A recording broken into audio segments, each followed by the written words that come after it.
Okay, well, started doing some HP tuning and stuff as kind of the last I was talking about in the last video, but since then had a little bit of bad luck with the car. And if you follow my Instagram, then you already know, but had to pull the engine because, well, I guess you're just too wore out now. So as I was sitting there tuning it last weekend, just had it idling and running and laptop hooked up and doing stuff. I noticed a lot of smoke coming out from under the hood and stuff, and so I finally went out and opened up the hood, and out of my breather vent, which I've never had hooked up on this car to begin with, just never had any problems with it, but it's a rubber hose that comes off and just kind of hangs here. It used to go to the intake manifold somewhere up in here, but the supercharger doesn't have a spot for it.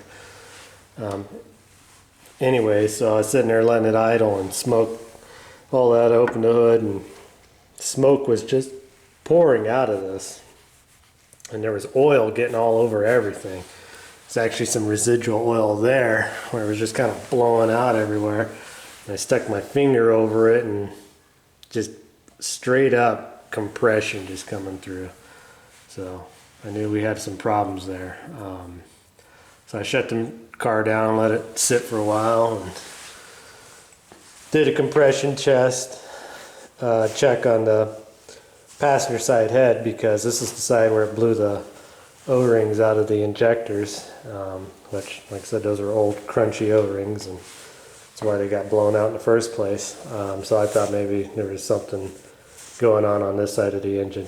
And keep in mind, no oil, no water was mixing, so it really wasn't determining like a bad head gasket or anything at that point yet. I actually figured I had a hole in the piston or something, but anyways, did a compression test. This whole entire side was 125 psi, not 1 pound different. They were all just, that's what they were. This side, however, the first cylinder I tested was 30 psi. That cylinder was 65, I think. And the third cylinder was 30 again, and I couldn't get my, at that point, I didn't care anyways, but I couldn't get my tester into the very far cylinder on this motor. Now, at that point, I thought I blew a head gasket because I could feel the air coming out and through here and stuff, and the oil galleries and everything. I could feel air coming out all over the place, just in here, nothing coming out of the valves or anything like that. So I was like, well, I must have blown a head gasket, so ripped this head off, put a new head gasket in it, and there's the remnants of the old head gasket. And you can take a look at all this stuff on Instagram if you want. And put a new head gasket on it, new head bolts, blah blah blah. Even gave them slightly a little bit more degree on them just to get them a little tighter. And same thing, 30, 60, 30. So then I built this little adapter here just to shove in the cylinder and put some compressed air into it, and sure enough, all the compression was just blowing right back through the oil galleries and stuff. So either broken rings or the motor's just so wore out. This motor had like 210,000 miles on it. And none of this is real shocking to me, because if you watch my videos when I was putting this 6-liter back together with all the new parts, I think it was when I was doing the torque converters, I made a comment that I must be a beast, because I was able to turn this engine over without struggling too hard, even with the plugs in it. And I was thinking, maybe it's really low on compression, but I live on the edge. I don't compression test stuff. So, this motor is probably already wore out at that point. I mean, I didn't measure any tolerances or nothing. I'm not building a race car engine, but anyways, to kind of give you an idea.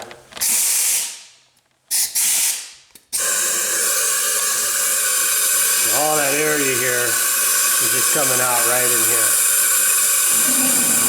Coming out there. There's nothing coming out any cylinder, so it's not, you know, coming up there, but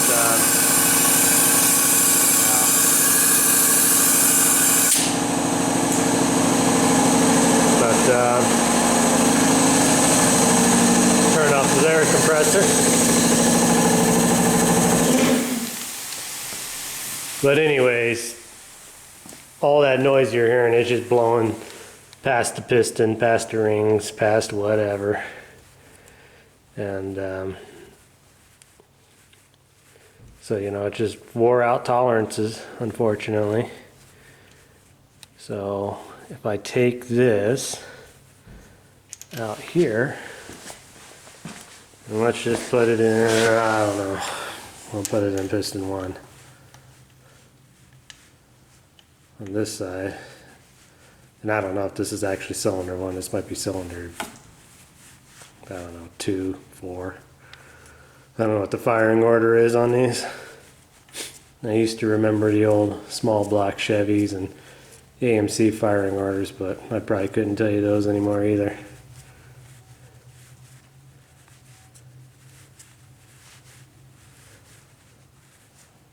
So we'll just cut that in there as snug as we can. And it's going to leak around those threads because it's not a real super good tight fit.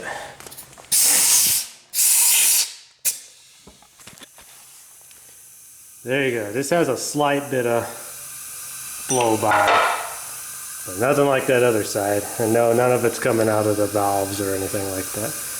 But it's going down in the block. But it's not severe enough you can stick your thumb over the oil dipstick and feel it or anything. But the other side, you can actually stick your hand in the head here and feel the air coming back up. So I kind of really doubt it's a head, but I do have a buddy that can check out my head for me. So I'll probably take that head and have it looked at. But the point to all this is I found another 6-liter engine I'm going to go take a look at tomorrow. Today's Friday. I'm going to go look at it tomorrow, and as long as I can, and it's got the heads on it and everything, as long as I can shove my makeshift stuff in here and it at least doesn't have a ton of blow by, then I'll buy it and we'll use that motor, and then I'll get this motor rebuilt. And before you ask, why isn't this guy just getting his motor rebuilt? We're in Montana. There's one engine machine shop that'll rebuild this, and they're like 90 days out, and summer is only like 60 days if you're lucky in Montana. So by the time this would be done, World of Speed in Bonneville would probably be over. So that's why I'm trying to find another 6-liter, so I can get this one to the engine shop and then they can take their time and I'm not jumping down their throat and they're not making me mad. Now this 5.3 right here is a good engine. It's got a little less miles on it. I think it was 180-ish, maybe 170, I don't remember.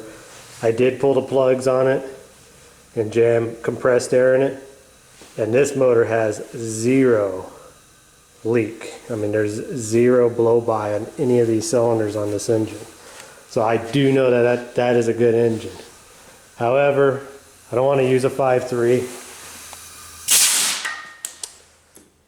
I'd rather use a 6-liter, as I already got. And the reason is I have ran a little bit, well, I used to originally run this 4.8 and 120-ish miles an hour. You know, you were done. It wasn't gonna go faster than that.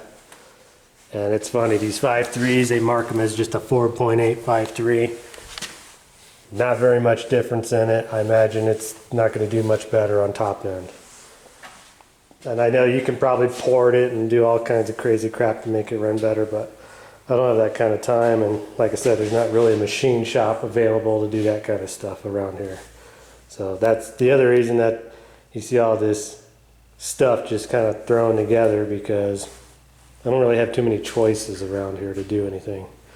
There are other engine shops around, but they're 100 miles away, and you know, it's just, who knows what their turnaround rate is, and it's a long way to have to drive when they don't fix something or something's screwed up or the engine vibrates really bad when they're done with it or something. So trying to stay away from all that.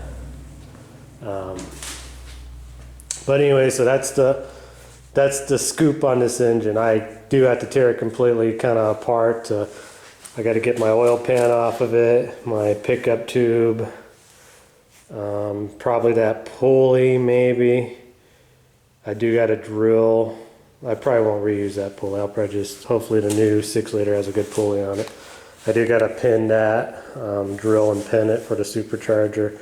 I need the cam out of it, the lifters, the push rods, the heads, you know, all the little goodies I got on this I need to take back off of this and hopefully transplant it on another 6-liter. Or worst case scenario, transplant them on this 5.3. If I have to use this 5.3, I will use it. I just don't want to. I'm lazy. And other than that,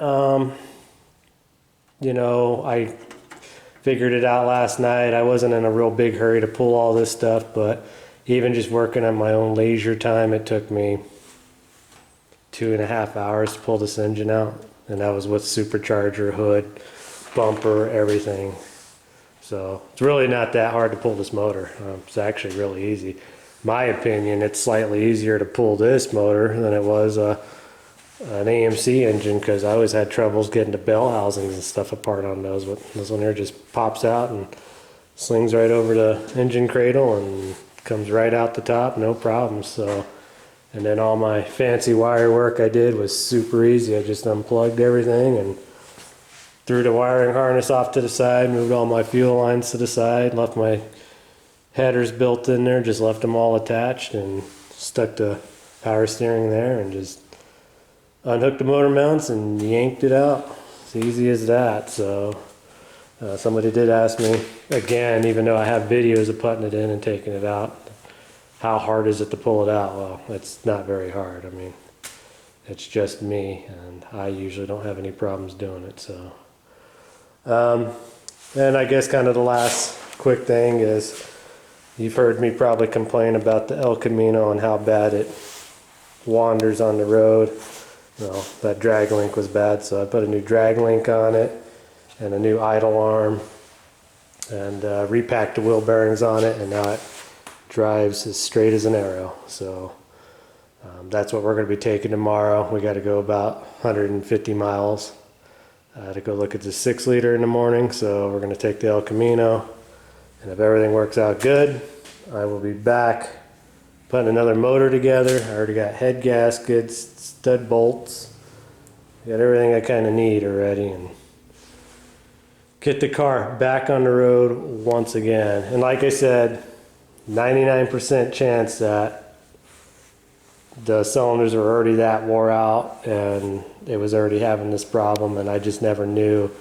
It just happened to start smoking a lot worse out of the breather tube, and it probably started doing that, and it probably broke the rings or finished blowing by through with the higher boost rating. So that's what I'm going to assume. And the pistons do have slop in them, but they seem to all have slop in them. So you know, my bad. Next time I'll probably just do a compression test on it and everything, and I'll definitely throw a compression test and we'll check out that other 6.0. Even after I get it all built over and swapped over, we'll go ahead and hook a battery to it or something. We'll do a compression test out of the car, make sure everything is just perfect, and that way when we slap her back in the car and something's not right, well, then we know we got a supercharger, we got too much boost, or we got something else going on breaking motors. So, but other than that, just a quick update video.